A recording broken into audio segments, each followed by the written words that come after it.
سەرۆکی نەتەوەی کورد جەنابی مەلا مستەفا بارزانی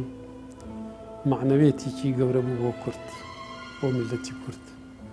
بۆ هەموو ئەو کەسانەی ئازادی خواز بوون لە کوردستان. من قوتابی بووم لە سنفی 3 و 4 ابتیدایی، وەختێک انقلابی عەبدولکەریم قاسم بوو، جەنابی مەلا مستەفا خۆشی کەوتە دڵی عالەم کە ئەگەڕێتەوە بۆ عێراق، بۆ کوردستان. حیزبی شوێعی لە ئێمە زیاتر کە خۆمان بە مؤیدی پارتیە زانی، لە ئێمە زیاتر خۆیان بە خاوەنی مەلا مستەفا زانی. زۆر جار وەکو قوتابی لەو تەمەنە مێرد منداڵیە لێمانە بوو بە شەڕ لەسەر مەلا مستەفا. ئەوانەی سەر بە حیزبی شوێعی بوون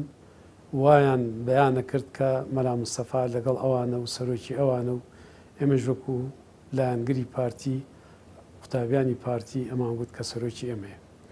جەنابی مەلا مستەفا هەر معنەوێتێک نەبوو بۆ کورد، معنەوێتێک بوو بۆ هەموو ئازادی خوازانی کوردستان و عێراقش. وەختێک گەڕایەوە بەغداد، خەڵکی کوردستان دەستە بە دەستە لە کوردستانەوە، لە دهۆکەوە، لە زاخۆوە، لە سلێمانیەوە، لە مووسڵەوە ئەچوون بۆ زیارەتی و بە چاوپێکەوتنی. و تەوجیهاتی ئەویش تەوجیهاتی شەڕ نەبوو، تەوجیهاتی خێر بوو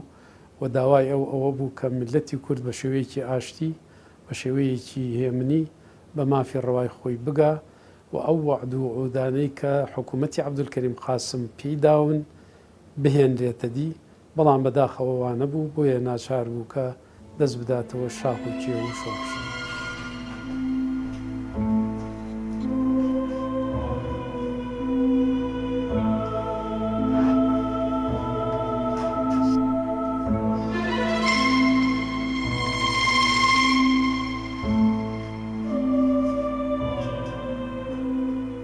When I started to study at the French University in the 60s, after my coming back to France, I was reading in newspaper what was occurring, and I read articles about what the journalist called the secret war, or the ignored war, or the abandoned people. It was about the Kurdish revolution. One day I read in a newspaper a very interesting article about this silent war, about Kurdistan. And I said, oh, I need to know more. And so I decided to go to Kurdistan for understanding why the Kurds were fighting.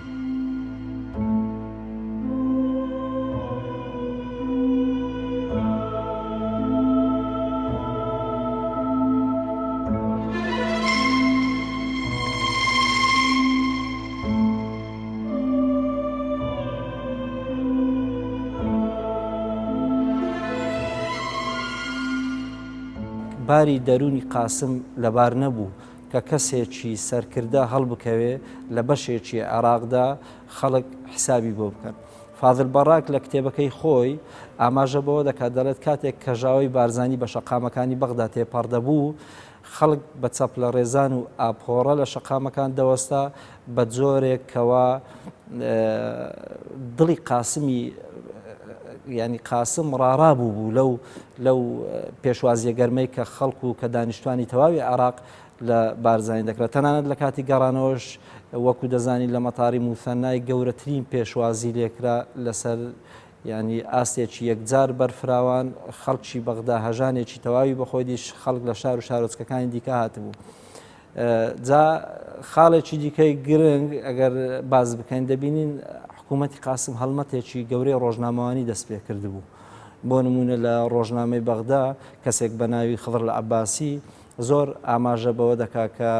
زۆربەی هەرە زۆری هۆزە کوردیەکان بابان و خۆشناو و ئەوانە دەگەڕێنەوە سەر بەنی مەخزوم و عەشیرەتی تائی و عەشیرەتی دیکەی خالیدی و ئەوانە واتە دەیویست نیشان بدا کەوا کورد ئەسڵ و ئەساس و ڕەچەلەکی کورد دەگەڕێتەوە سەر هۆزە عەرەبیەکان. لەوەش خراپتر لە وتارێکی کلۆفیدس مەقسوود لە ڕۆژنامەی ثەورە ژمارە 555 بە ناوی سەهر الأقلیات في بودقة القومية العربية ئەی بەمانای توانەوەی کەمینە نەتەوایەتیەکان لە نێو بۆتەی عەرەبیدا ئەوانە هەموو هۆکار بوون هەروەها چەند پێشاتێکی دیکەی سیاسیش هاتە پێش بۆ ئەوەی زەمینە لەبار بێ بۆ هەڵگیرسانی ئەم شۆڕشە. لە ڕاستیشدا شۆڕشی ئەیلول بە درێژترین و بەناوبانگترین شۆڕشی بزاوی ڕزگاری خوازی گەلانی جیهاندا دەنرێنە ناوچەکە لە نیوەی دووەمی سەدەی بیستەم کە دەنگ و سەدایەکی گەورەی جیهانی و نێودەوڵەتی و هەرێمی لێکەوتەوە. وەختی کە عەبدولکەریم قاسم ببە ڕئیس الوزەرا لە بێ عەقل و علمیەتی خۆیان کە نەیانتوانی ئیدارەی مەملەکەت بیکەن دەستیان کردە ئەوە وا ئەزانن کە ئەنەو غەدر و زوڵم و تەعەدا بەوە ئەبنە حکوومەت بەو غەدر و زوڵم و تەعەدا میلەت مەجبور بوو لە هەموو لاوە حتا قسمێک ڕایانکرد چوونە ئیران قسمێک ڕایانکرد چوونە خاریج ئەوانەی کە لە داخل ئەو مقاومەتان کرد بوو بە سەبەبی ئەوە کە ئەو مقاومەتە و ئەو سەورە هەستا سیاسەتی غەڵەتی عەبدولکەریم حتا ئێستاش کە ئەم حکوومەتەی لە پاش ئەو هاتوون ئێستا دەستی پێکەن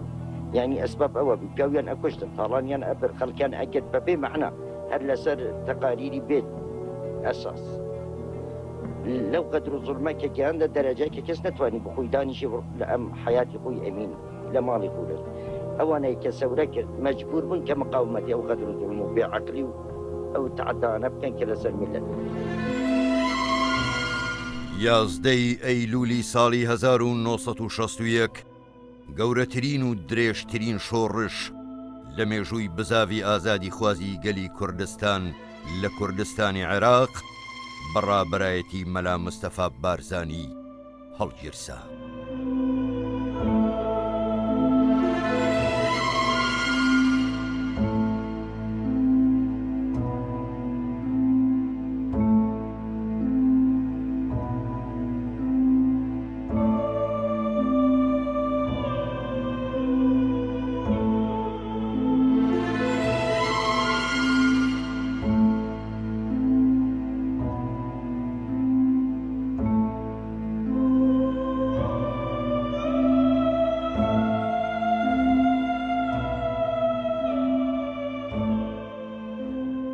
ابرسما مگه منم سوا که شبول حاج عمرو بابول گلمه بو هنوز نوی من ازوی کریابی و که از من بابو و عبازی از بیم نوی بیرم چه با دیسه ابرسما مگل ادریسی رحمتی کشو بو ورز بو مسعود بو اوه فلا گلگیز و نزاکشوی فلا ملو گلو کشو الگلوله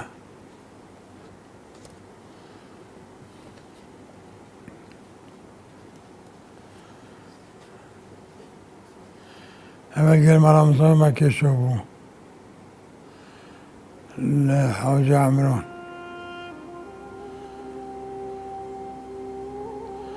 احمد توفیق خلق ایرانیه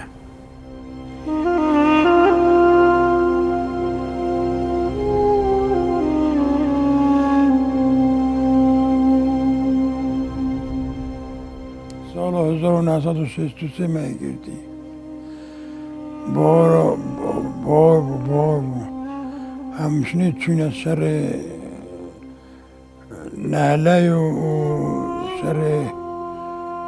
دینارتی و منطقه ملنگی گرد بو مسعود بچوک بونگی ابا مسعود ابا ازم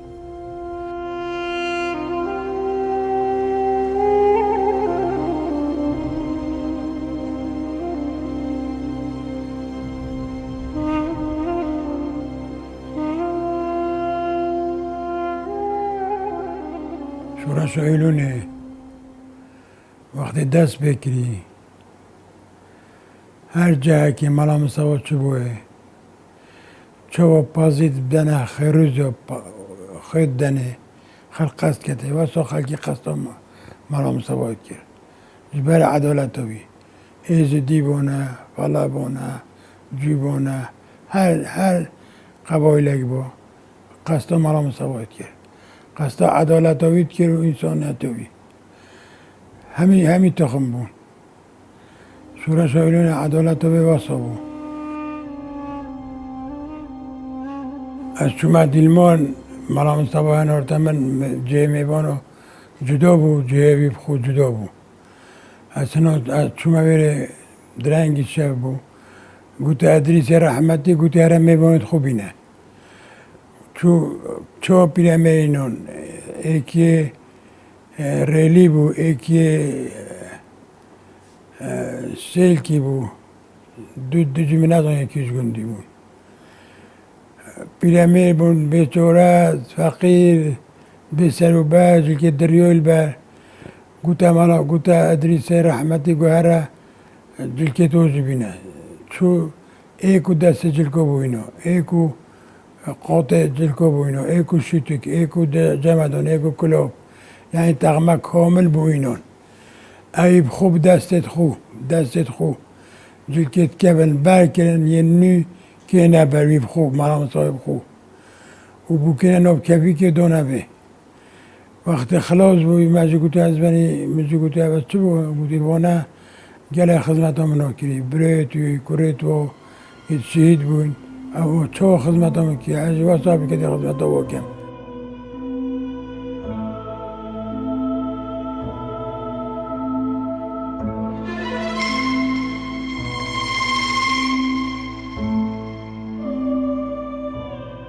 شۆڕشی ئەیلول ورە و متمانە بەخۆبوونی بە تاجی کورد بەخشی و کۆتایی بە پەرتەوازەی هێنا و لە ماوەیەکی زۆر نزیکدا بووە شۆڕشێکی سەرتاسەری و تەواوی ناوچەکانی کوردستانی گرتەوە.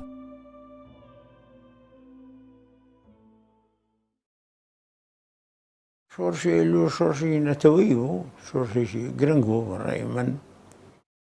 لە سەرەتاوە سەرکردای شۆڕش نەیەویست شەڕ بکاوانە بەڵام زۆر جار کورد شەڕی فەرز کراوە لەسەر توش بووە دیفاعی کردووە بەڵام وردە وردە شۆڕشەکە هەموو ناوچەکانی گرتەوە ناوچەکانی کوردستانی عێراق دەوان زیاتر کوردی بەشەکانی کەش یعنی تەیدیانە کرد پشتیانە گرت بەشکڵێکی عام دەوان ئەوە نەی بیان توانایە و تێکەڵاویش لە بینی کووردا دروست بوو مەسەلەن ئێمە هێزمان هەبوو هێزی هەڵگول لە زاخۆوە هادوچوو لە خانەقین شەڕێ کرد لە هێزی خانەقین و چاڵەبجا هاتنە چوون لە زۆزک و هەندرین و لە بادینان شەڕیان یعنی خەڵقەکە تێکەڵاو بوو زۆر تا حەدێکی زۆر و لە ناوە و لە دەرەوە تەئسیری خۆیە بوو لە دەرەوە تاسیری بوو بۆی زیاتر خەڵک کورد و ناسێ و بزانین چییە و چۆن زوڵمی لێکراوە وەزعی چۆنە و بۆچی چەکی هەڵگرتووە بۆچی دیفاع لە خۆیەکە و چۆن عێراق دروست کراوە لە ئەساسا و بێ ئەوەی ڕێی کورد وەربگیرێ و کورد وەکو هاوڵاتی دەرەجە دوو تەماشا کراوە طبعاً ئەو کاتە وەکو ئێستا لە دەرەوە دەوڵەتان زۆر پشتیوانیەوەیان ناکرد ساڵی 63 حکوومەتی باعث ئەو کاتە جەماعەتی عەبدولسەلام عارف هاتنە سەر حکم و ئینقلابێکی باسی پەیدا بوو حرەکەیەکی دژی کورد زۆر بەهێز دروست بوو و قاعیدێکی عەسکەری عێراقی بە ناوی زەعیم سدیق هاتە سلێمانی تعدایەکی زۆری لە شاری سلێمانی کرد ئەوەی شایانی باسە ئەوەیە کە بڵێم هەموو پیاوی سلێمانی گرت و زۆربەی زۆریانی بردە حامی سلێمانی حامی عەسکەری سلێمانی زۆربەی خەڵقە بە شەرەفەکەی سلێمانی لە ناو ئەستەبڵەکانی سلێمانی حامی سلێمانی سجن کردن و بەدەیان کەس ڕەنگە ژمارەیان لە 300 کەس 360 کەس زیاتر بێ کە لەسەر ئەوەی تەکلیفیان لێکردن کە جنێو بە بارزانی بدەن بەڵام جنێویان نەئەدا لەبەر چاوی یەکتر ڕەمیانەکردن ئەیان خستنە ژێر چاڵ یەکێک لەوانەی کە ڕەمی کرا نامی قاغا کە یەکێک بوو لە ئەشرافەکانی سلێمانی ئەوە کەسایەتیەکی ناسراوی شاری سلێمانی و بەدەیان کەسایەتیوە ڕەمی کران و یەک لە بەرچاوی یەک فرێدرانە چاڵەکان و گڵیان بەسەردا کرا و بەڵام ئامادە نەبوون دژی شۆڕش دژی حرەکەی کوردی و بە تایبەتی دژی جەناوی مەلا مستەفا قسەیەکی ناشرین بکەن. The first military group I met belonging to Peshmerga army, imagine, there were Arabs and communists. And Mossem Desai explained to me, you know, in Kurdistan now our revolution is welcoming all the people who are fighting for freedom in Iraq, and among them Shiite, communist, Christian, etc., Jew, etc. And so my first impression of Kurdistan was it was the country of freedom. بارزانی دەویست کە هەموو توێژەکانی ملت بەشدار بن لە قراراتی کە دەدرێ، بەشدار بن لە پەیڕۆ و پرۆگرامی شۆڕش، بەشدار بن لەوەی کە لە شۆڕشی دەکرێت، ئاگادار بن. لەبەرەوە ئەنجومەنی قیادەی سەرکردایەتی شۆڕش دامەزرا کە ژمارەت نزیکەی 80 کەس زیاتر بوو، وەکو بەرلەمانێک بوو. ئەمە بە هەڵبژاردن کرا، کۆبنەوەکی زۆر فراوان کرا لە هەموو توێژەکان و ئەم ئەنجومەنە هەڵبژێردا. من یەکێک بووم لەوانەی کە هەڵبژاردم لە ئەنجومەکە. لە ئەنجومەنەکەش ناو خۆی هەیەتێکی دامەزران کە پێی دەگوترا مەکتەبی تەنفیزی. مەکتەبی تەنفیزی عیبارەت لە 70 کەسێک، هەریەکە بەشێک لە ئیشوکارەکانی شۆڕش، ئیشوکارەکانی ئیداری، وەکو بەشی تەندروستی، بەشی پەروەردەیی، بەشی عەدلی، بەشی ئایینی، ئەوها بەشی دارایی، وەکو وزارەتەکان بڵێن تەقسیم کرا. من هەڵبژێردام بەوەی کە بم بە ئەندامی مەکتەبی تەنفیزی و مەکتەبی تەنفیزی لەگەڵ مەکتەبی سیاسی ئەو وەختەکە دامەزرا ئیشوکارەکانی شۆڕشان بەڕێوە دەبرد و قسمی داد بە من سپێردرا. لەبەرەوەی کە من قانونی بووم، ماپەرۆر بووم، دەمێک دەرچووم و ئەو سپێردا من سەرپەرشتی ئەو بەشە بکەم. They invited me to meet General Barzani. I was very impressed. There was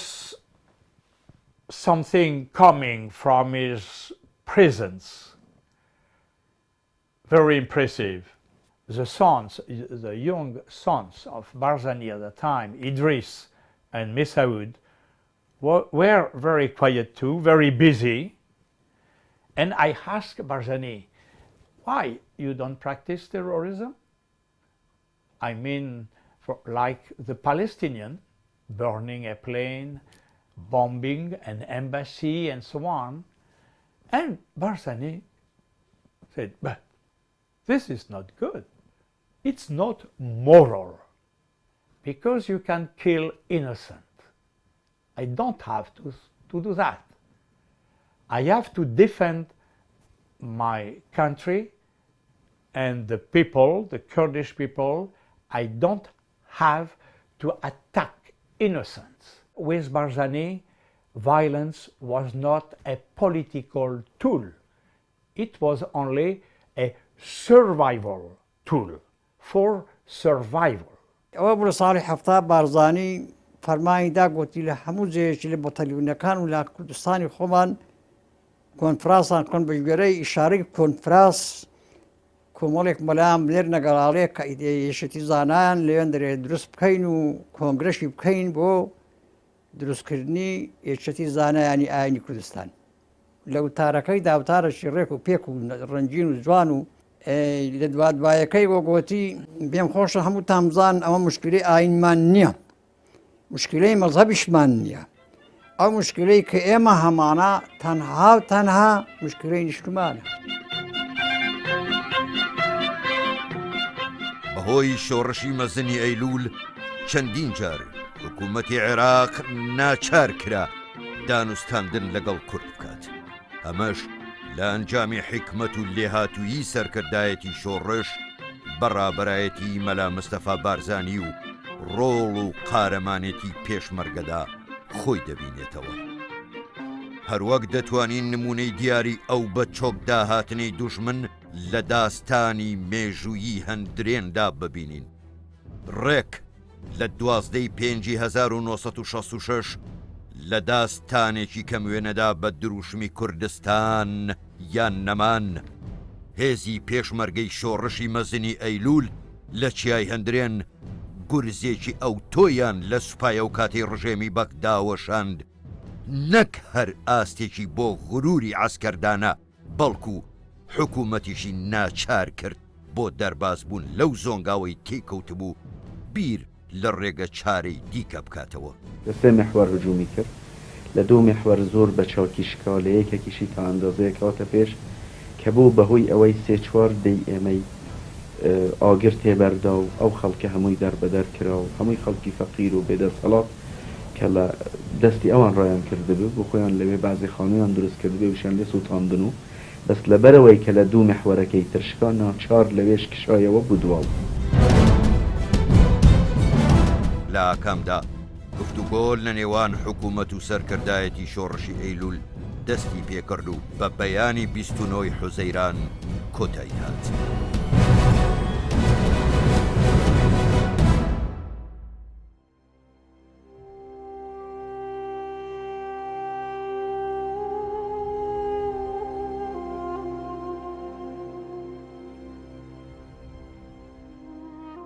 They are very good soldiers.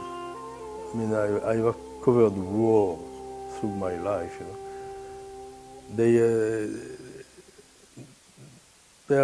they don't lose their temper, and you can see when you watch the news on the side they shoot like this, and on the other side the Kurds they aim, and so because this. Okay, they have not been trained as a regular army, just not enough, and they are not well equipped. That's the real problem. Is strategy and tactics, in fact, were to make a guerrilla and to manage to attract the Iraqi army in the mountains. Because in the mountains, first at that time, the Kurds use what you have here is a Berno, which is a Moser, German Moser from the First World War, made in Czechoslovakia, in Brno. But Moser is a perfect weapon for the mountain fighting, because it's a very precise at a long range. In the mountains, you are never close to the enemy. I mean, he is in the mountain. When Mullah Mustafa had to send orders, he used to take a very small piece of newspaper like this, write on it, and give to Peshmerga. The Peshmerga used to put it in his belt and started to walk. And some of them were able to make 100 kilometers in a day, which is a lot. So they were walking in the mountains and delivering things. And he could gather in a very short time 1,000 Peshmerga, in a very short time. So they gathered, they attacked a small garrison, they took all the equipment and they disappeared.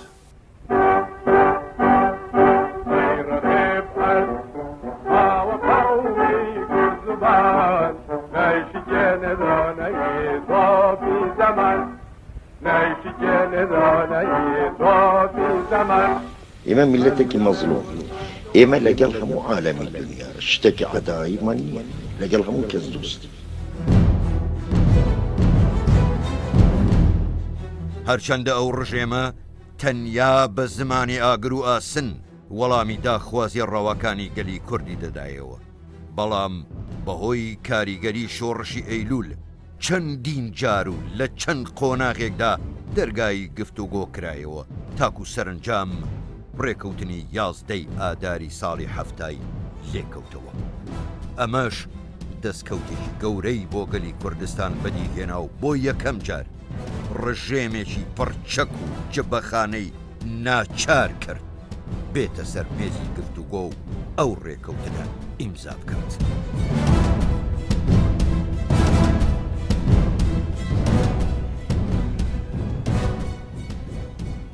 سەدام هات بۆ لامان دوای ئەوەی هات بۆ لامان تر باسی بارزانی گوتی ینی دەبیرمە کە جملەکەی بە عەرەبی گوتی سبحان الله هذا الشخص بعكس ما صوروه لنا قلتي سبحان الله ام كسا تواون بعكسي اويا كبا يمان قلتوا پیاوشی زۆر باشە پیاوشی زۆر نیشتمان پەروەرە دەستی پێکرد بە مەدحی بارزانی تر اینشی دەرجەگەرەیش پیشاندا گوتی ئەمە هەدیەی بارزانی دای بۆ من بە نوێی ئازار خۆی هات پێشی نوێی ئازار بە چەند ڕۆژێک پارێزگاری هەولێر هاتە وەخت خالد عەبدولحەلیم بوو هات گوتی سەدام دەیەوێت بێتن مانعتان هەیە نا بارزانیش گوتی دێ بە خێر بێ مانەکەر بگەین نەتیجە یان نەگەین نەتیجە وەکو میێوان ئەگەر دێ با بێ هات نۆی یازە هات تا شەوی یانزە ڕێکەوتنەکە تەواو بوو پێشەوە کە ڕێکەوتن ئیمزا بکرێت بارزانی ئێمەی کۆ کردەوە وەفدەکە بوون وە مەکتەبی سیاسی وانە هەموو دانیشتین گوتی ڕێیتان چییە گوتمان تر هەموو شتێک تەواو بوو ماوە ئیمزا بکرێت لەسەری گوتی قەی ناکەم من مادام ئێوە هەموو دەڕێن من ئیمزای دەکەم بەڵام ئەوە بزان من قەت ئەعتیماد باوەڕیم و بەحس نییە باوەڕیان پێ ناکەم بەس لەبەر دوو سەبەب من ئیمزای دەکەم سەوەی یەکەم لەبەرەوەی ئێوە هەموو موافقن ئێستا من تەنها معارض بووم برم ناوی نەکرێ دەڕێن بارزانی ڕێی خۆی فەرز کرد سەرەوان سەبەبی دووەم ئەوان لەو ئینە ڕێکەوتنە ئەتراف دەکەن بە حکومی ذاتی بۆ کوردستان ئەوە یەکەم جارە کە حکوومەتیشی عێراقی اعتراف بکات بە حکومی ئێستا من نەیکەم دەڕێن بارزانی بۆ سەبەب کە حکومی ذاتی نەدرێ بۆ کورد لەبەرەوە قەی ناکەم شێریکەم بەڵام دووبارە تاکید دەکەم گوتی من باوەڕیم بە بەحس نییە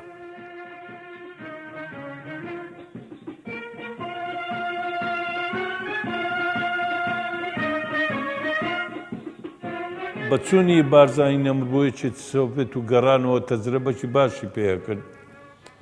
کە شۆرشی ئێلۆداکەت بیریان کردو بەڕێ بۆ دەستگایەکی بیستراو ئەوە پارتی لە ڕێگای ڕێخستەکانی خۆی لە بەغدا بە تایبەتی برا کوردە فەیلیەکان هەوڵیدا کە ئامێرێکی بیستراو پێیاکە بۆ ئەوەی خەڵک لە پەخشەکەی سوودمەند بیندن و جێی لە دەنگ و باسی شۆڕژ بی هەوڵ زۆر درا لە نەتیجە لە ڕێگای کۆمەڵی خوێندکارانی کورد لە ئەوروپا تواندرا فعلەن ئامێرێکی رادیۆ پیا بکرێەوە گەیاندرا کوردستان و لە ناوچەی ماوە لە ئاشکەوتی ڕەش لەوێ جێگیر کرا بۆ یەکەمین جار لە 28 نۆی 1963 خەڵک گوێبیستی ئێرە دەنجی کوردستانی عێراق بوون.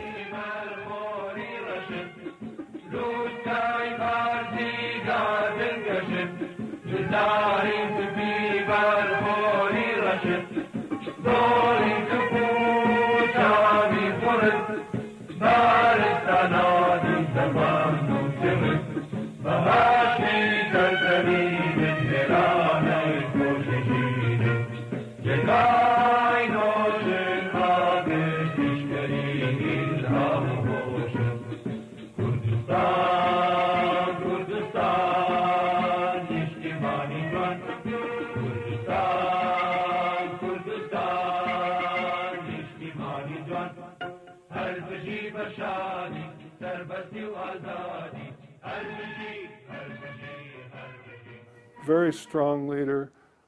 His whole personality, his whole being was dedicated to the Kurdish struggle. And I know that he wanted the Kurdish land for the Kurdish people. Period. He did not. Many others in the Middle East, they're this group or that group, and they get one thing, they want something else, and they constantly political. I knew he was a man of his people and his tribes, but I had an impression that he had a big vision too. He was a leader in the world, among other nations.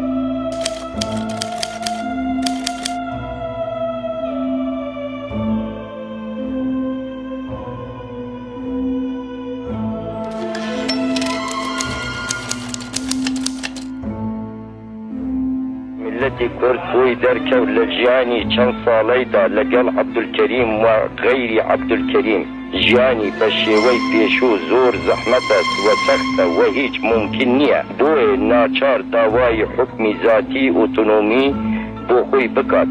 لە چارچێوەی سنووری عێراقدا بۆ ئەوەی بتوانی نەختێ بە ئاسوودەگی و سەربەستی بژی.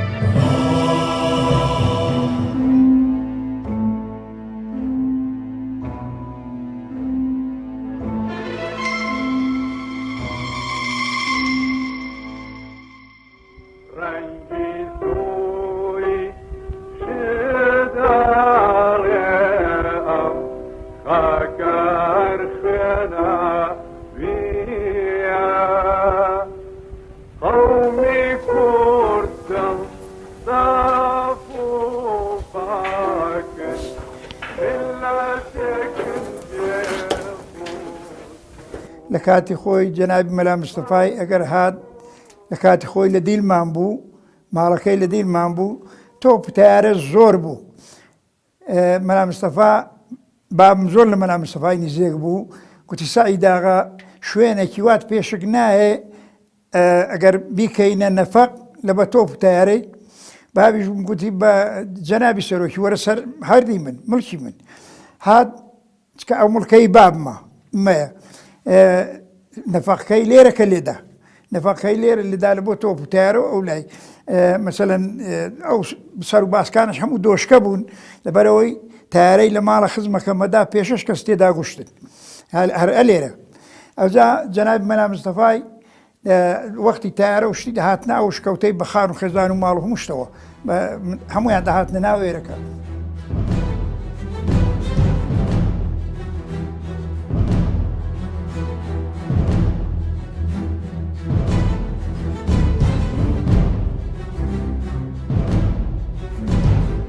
شۆڕشی ئەیلول یەکەم بناغەی چاکسازی لە بوارەکانی کۆمەڵایەتی و ژینگە و تەندروستی و خێزان و پەروەردە و دادپەروەریدا داڕشت. جگەل لە خەباتی پێشمەرگانە و بەرخودان قوتابخانەی لە گوندەکان کردەوە و یەکەم زانکۆی لە ناوچە ئازادکراوەکاندا گرتە باوەش. مامۆستایان هەم پێشمەرگە بوون و هەم ڕۆڵەکانیان پەروەردە دەکرد.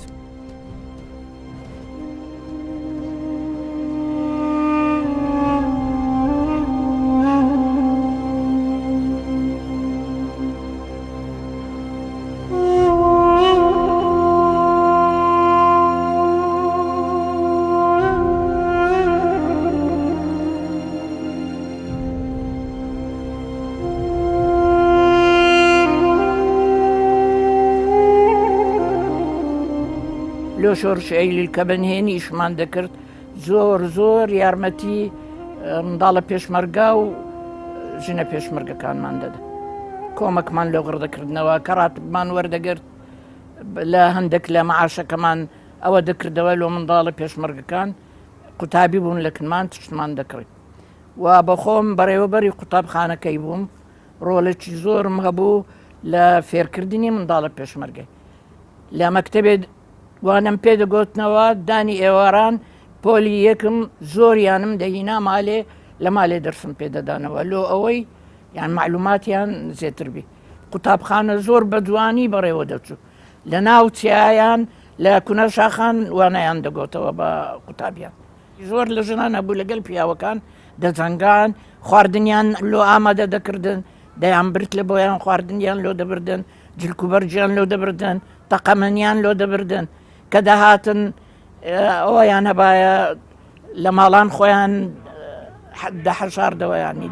دەمان لە ماڵان بەبێ ئەوەی کەس پێ بزانین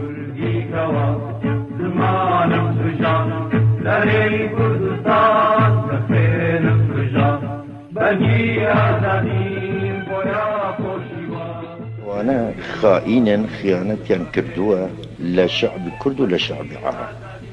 يعني سياستك زور غلطيان هي نبو عرب راسا نبو كردش راسا يعني خويا إنساني مزر وكو أوانا ليرة ظالم وغدار وتعدى على سرهم وكسكن أواناش نقضي اتفاقي آزاريان بو شتانا زور جاريان كدنا أو هر أوا بزور جار بلام إمار تحمل ما كل برخاتي شعب العراق عام بخاتي كردو عرب إمار يعني تحمل ما كردو وكو أوان كخيانة يعني كلمة خيانة منك أما مجموعة ملابون طبعا هذه السنة بون هندي الشيعة بون أنا بون نوكس بون وحكومتي بقى حتى محاولي كربون دي آسوري ومسيحي شتيشي تيخا يعني ويكيشا زيادر دروس كالبين يمولانيكا هاتن وفدك جيش اللايمة كجيش اللايمة مجيد أمين كسكرتيري وقتها هي سروكايتي بارزاني بو هاد وتي وفدي ملاكان هاتونتوا كوتي هاتونتوا ملام سواج وتي باشا باليوي بن إيوار شويان بينم من إيماش منو كاك مسؤول رأي ما بابود ما بوش شو باي استعصر بيا بينه بو بكبت الشو وانا طبعا وتي باشا إيو بتشنا الآن منيش باشي ديم إما تشوينا دروش بيتشين بولان دارش من لم يوخانك لو شوني كتقيوه كاك مسؤول للريوتي والله من إيش ما بسما ما خرتو برو من شون بتنها بولان كتشوين بتنها بولان لوي باسي عنكم تي أمل قال بغاء سمان كردو لقى مسؤول كانوا عاملي خيرين ونامني تشاش دروز توتر هي لبينتانا ومعنا حليب كينو فعلا قصاشان كردبو ناردبوشيان بلام نان بيانو تبوتو أشياء تقيته مثلا بس دو صابتكي كسائقي دو سيارة كبون كالقال هاتو يكي تويتا ويكي شواليت بو أو أنا صابت أمن بون شاش مانغ لألمانيا الشرقية تدريبي عن كردبو لسر أو تشاشيا لباشا قسيان كردو أنا إتر ملي جوة مهين لو وقتي قسا كان ينتواوكر بملام صباحات كهات دانيش أين قسيان بو تكرار كردو واي وانا دوسي كتابي دينيش عم بو ينابو كبيداني بو كو هدية من أصلاً عينك الجاو كربو كتابك هم بخونته يعني تماشاي كام كاو اللي قال وتي أشكركم سباس أنا كمساوى تقينوا جاربوا اللي دروا طبعا بموجات تقاني يعني وسائقة كان أبي برامبر من أصوابه بارشة بو طبعا كابراك بشتيني كان لبش بس بو بيعملوا أما تسجيله دني من أصوات تسجيل كا أبي لو وقتها هاليكر طبعا واستغلالي ويك شاي بودانا شاي شهيد بو طبعا بوي جول لتقي في علوانك جول لتقي هنا كان به دوك زلم لا مردوش كلو يعني مجموعة مردو كشتا يعني هنبو كجرا وبرينا روان بو وملا سواش عندي كني توز وخين وعني بركبي وكابريكا مش لو لاوبهم تبو توز وبارود ومارود ومشتانا أوهات كأوتوابو منيش دوام كلا ملام ما درشين درو أواني كرهان كلا جولك هرزا كانيش بيا ملام سوان ديك واد متشاو كان كوتنا جاني يكتريان كل أوان قنبلة هلا دا وحرسوا كرجان تقريبا چوینە دەرێ کە گەیشتینە دەرگا دوو زابتەکە هاواریان کە وتیان ذاکووە بەعدا حەیە هێشتا نەمردووە قمبلێکیان وەڵداین قمبلەکەیان وەڵدان لەبەر دەممان ناکەوت یەکێ شەید بوو 14 برینە ئێمەش من هیچم لێ نەهات طبعاً بەڵام سوات دێ ساچمەی بەرکەوت ساچمەی ئەوەنی خڕەکان هەیە ئەوی زۆر هین نییە وڵایتە ڕۆشتین چون بۆ ماڵی کاگی دیز لەو بەرەوە بوو لەوێ من ساچمەکان بۆ دەرهێنا و دەم بە هندی سەر و وانی پێچی و ئێمە لەوێ بووین توێتاکەی کە لە تەنیشت خانوەکە بوو تەقی ڕۆمدایان نابوو کە بتەقێتەوە دەبان خانوەکە دیوتانە ممشینە چیلیاتوانە پاشەوە شۆڤەلێتەکە مابووە لەوێ بوو شۆڤەلێت کە شۆڤەلێتەکە مابوو سایقێکمان هەبوو و سایقە ئازا بوو یان سواری بوو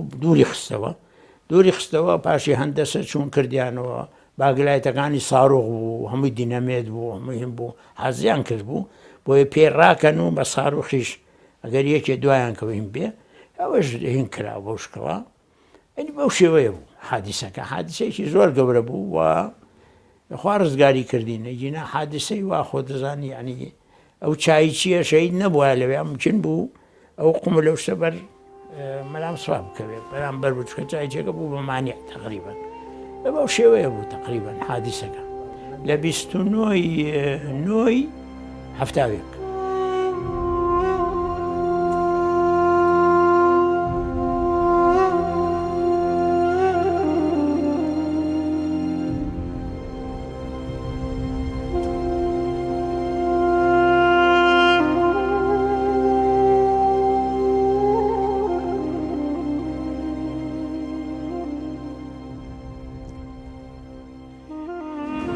اتفاقا شاملا بين البلدين الشقيقين إيران والعراق. صدام حسين ورژێمەکەی هەموو تەنازولێکیان بۆ شای ئێران کرد ئەوی کە شا لە زمانی نوری سەعید و لە هیچ زمانێکە عێراق بۆی نەکرد و هەمووی بۆ کرد سەدام بۆ ئەوەی گەمارۆمان بدەن لە دەور و وردە و ڕێکەوتنی جەزایرە بوو بۆ ئەوەی کە شۆڕشەکە کۆتایی پێبێت لەو ماوەیە لە پاشە هەڵیدایەوە بە شێوەیەکی تر حکوومەتی عراقی و لە سەرویان سەدام حوسێن خیانەتێکی گەورەی نیشتیمانی لە عێراق دەکات یعنی ناپاچی لە دەستوری عراقی دەکات بەوەی نیوەی شەڕتی عەرەبی کە هێڵی تالوجی پێدەگوترێت نیوەکەی دەبەخشێتە ئێران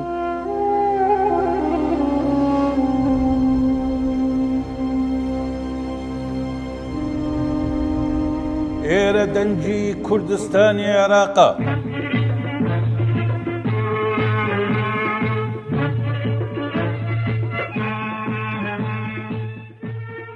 بەڕای من هەموو هەوارە کە شەهیدبوونی پێشمەرگەی تێدا بووە دڵتەزێن بووە چونکە ئەو شۆرشە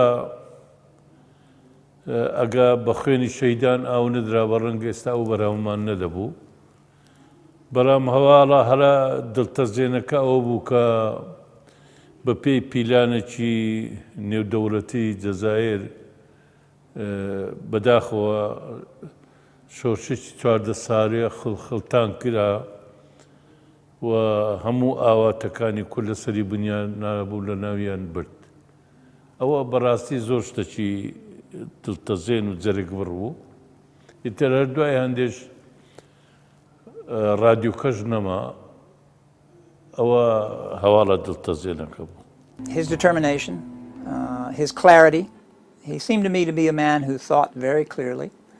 Of course, I went back in 1975, immediately after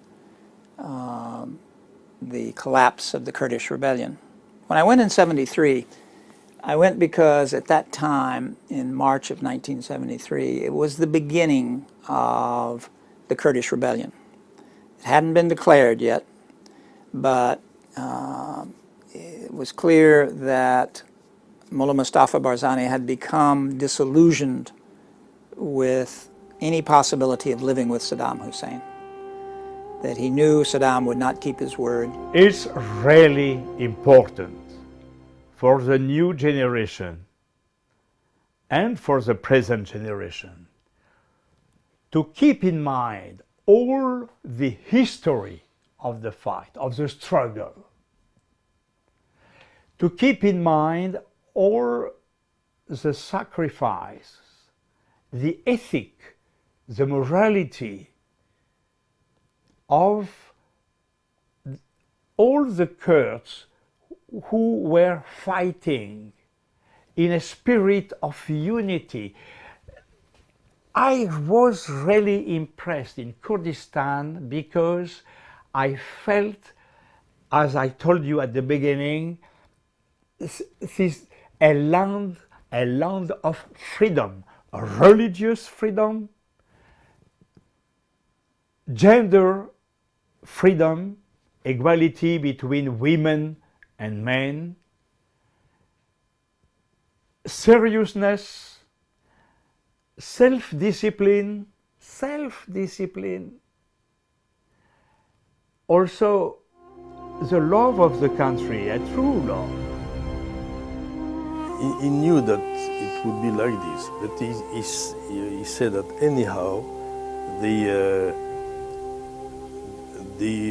the fight and the wishes of the Kurdish people will never be stopped. So anything may happen, they will always ask for the same thing and they will go on. And now they have reached the point now where they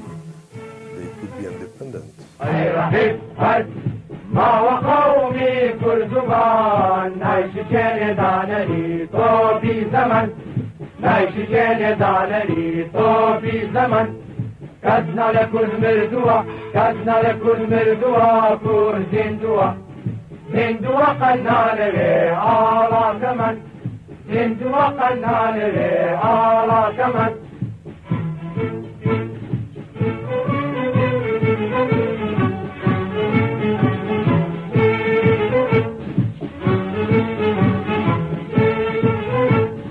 قومي كنت